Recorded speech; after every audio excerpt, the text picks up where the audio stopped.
Hi everyone, Drini here, and welcome to my channel. So if you were watching the price action of some gaming tokens yesterday, you would have seen Wonderhero's one where it pretty much plummeted to zero. Unfortunately, that is a result of an exploit that was found by a bad actor. So I did withhold making a video about Wonderhero and the exploit out of respect for the game devs, where I waited for the official announcement first. So now that they have officially announced what happened and what they're going to do about it, we can talk about it in detail as to how it happened, how liquidity pools work, what the solution that they will propose is, and the implications on the current ecosystem, and what do we need to do moving forward. And let's dive in. So I was happily minding my own business yesterday when I finally saw this giant candle right here. And for those of you who have been in the crypto space for a long time, you already know what this is, right? This is pretty much a hack, a rug pull, or an exploit. In this case, we know that the devs are quite honest people here that's just trying to make a game that's good for all of us. So this is not a rug pull by them.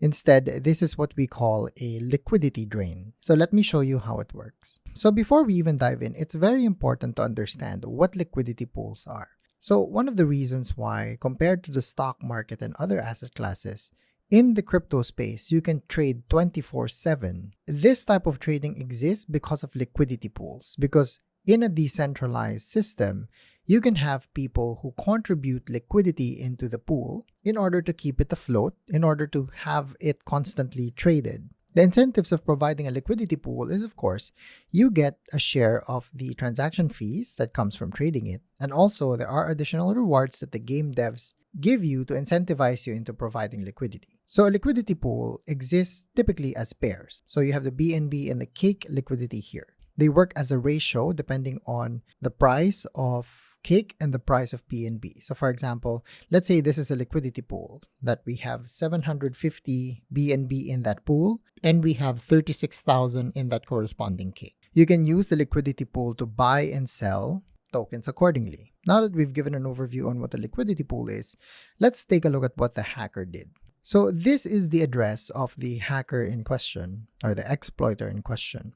And what they did, remember, liquidity pools are a function of two tokens. So in the hack that happened to Wonderhero, there were around 744 BNB in question. So let's assume that this is Wonderhero for now. So the hacker's main objective is, how do I drain this pool of all of its BNB? One way of doing that, of course, is if you have a lot of cake or if you have a lot of WND, you can sell all of that cake into the cake and BNB pool in order to extract all of the BNB. That was what the hacker did. Unfortunately for Wonderhero, there was an exploit where this malicious actor was able to print 80 million WND tokens and swap it in PancakeSwap. So because he had 80 million tokens at hand, he was able to drain the liquidity pool because all you have to do is keep flooding it. So you keep putting WND here in exchange for BNB. Eventually, he got all of the BNB in this liquidity pool in question. So now you may have a couple of questions here. One is, can we get the money back from this particular address? And two, can we catch the hacker? The unfortunate answer to that is no. If you look at the transactions recently, what the hacker did was, after that hack, when you see this Tornado Cash here, this is a mixer app. So what a mixer is, it is a way to launder money out from this particular address to other addresses using a mixer. So a mixer sort of makes every transaction private, so you don't really know where could this go.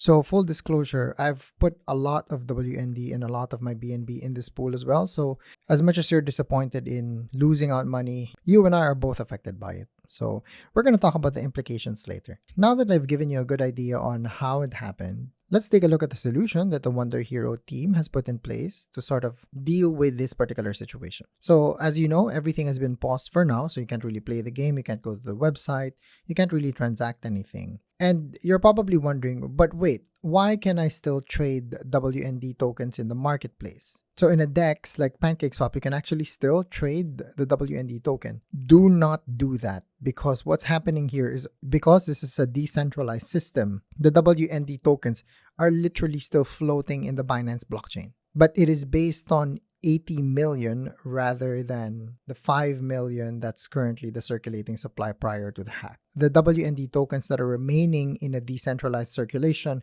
these have no more value, and I really highly suggest that you do not buy and sell these because the liquidity is gone. So the liquidity pools are gone for this. So literally you're just trading among each other, trying to one-up each other to see who can get out of the situation before the rest get dumped on. So what's going to happen moving forward is a new contract for WND will be created and new WND tokens will be airdropped. So what does this mean? When you look at the Wonderhero token and CoinMarketCap, you see this contract right here. There is an address for this particular policy that corresponds to the Wonderhero. So they will now have a new contract, meaning this BEP20 token right here and its corresponding token will now be replaced. You can't really delete it because it's still floating in the blockchain, but the new WND that corresponds to the game and what the game interacts with will no longer be this particular contract right here. That is why it is highly advised that you do not buy or sell any more old WND token. Another thing about blockchain is because we know when transactions happen at the particular periods of time, it is possible to do snapshots. So point number 4 here, where Wonderhero will compensate 100% to all liquidity providers. This is quite easy to do because all you have to do is prior to the liquidity drain, you take a snapshot of all the liquidity providers, their respective addresses, how much WND and how much BNB were available in that pool before the attack. And you're able to then compensate them with the new WND token and the BNB that was lost.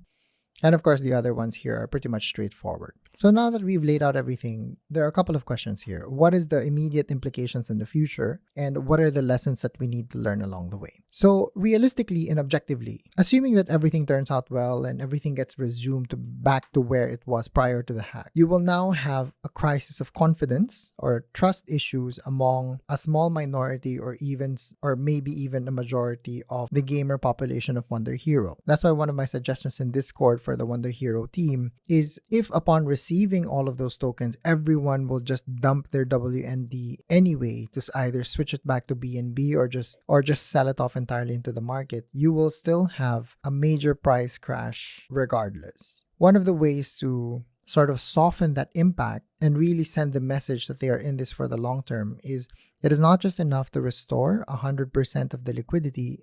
They need to shore it up with their own funds because the bigger the liquidity in the liquidity pool, the less price is impacted by massive sell-offs that may happen in the short term. This may be an opportunity area for you though, because if you're really a fan of Wonderhero, in spite of what happened, watch out for the lack of trust and watch out for the market dip that may happen because upon restoration of everything, this could be a chance to actually accumulate more WND before everyone pretty much forgets that this happened, once the game is up and running and people are playing again. The other key important lesson here is once again, and I keep telling everyone this, is you really have to risk adjust your investments accordingly. I've had some people in Discord who say that all of their money is parked into Wonderhero, and I keep scratching my head as to why that's the case, because Wonderhero, once again folks, is a highly speculative investment in a space that is so new that these things are inevitable. Hacks, exploits, rug pulls are inevitable, and you have seen it time and time again in this space where bad actors really get away with a lot of these things because the technology is so new, we don't have regulation yet. So there's also a lack of enforcement action done for anything like this. So do not park everything in a highly speculative asset such as this game. So for example, for me, while it hurts because it is still a significant amount of money that I've put into Wonderhero, even if the Wonderhero team never reimbursed anybody, it would hurt, but I could shrug it off. Because apart from Wonderhero, I have a lot more investments, not only in other gaming projects, but in also more stable assets such as Bitcoin, such as Cardano, such as other properties in the space. So let this be an important lesson for all of us here. While we believe in projects, while we put a lot of faith in game developers, gameplay mechanics, design, etc., even though you think a project is gonna go to 1,000,000x, it doesn't matter. At that particular point in time, Please risk adjust your investment accordingly. The more risky an investment is, the less that you have to put in.